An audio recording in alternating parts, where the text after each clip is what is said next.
and it's really fun to smash things and bash things, and you get to take out your anger. And you know, it's like going to the gym every day too for free. My name is Amy. I'm the newest member of the team of Fix It Females. I'm the go-to girl.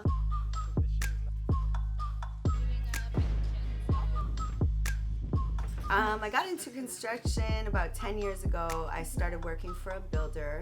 Seeing the beginning and the end result is very satisfying because, you know, you put your heart and your soul into it like anything else. It's like making music or cooking.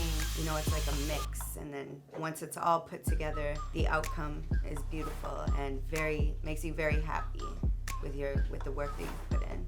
Anything from having a smooth day to having a day full of pressure, gotta get from here to there. I could be driving and my text messages are bing, bing. Yes, I got it.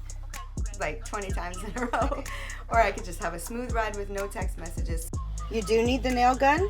So it just depends on what site the girls are at, how the day is going, and what's happening. Being a woman and doing a so-called man's trade, you get judged a lot. You get people thinking that you can't get the job done right. So you kind of got to prove yourself a little bit more and, you know, show people that we can do this too. Women empowerment, women in the trades, it's becoming a more popular thing these days. And I think it's great, I think it's amazing, and I think that we're out there proving ourselves every day, showing who we are and that we can get the job done.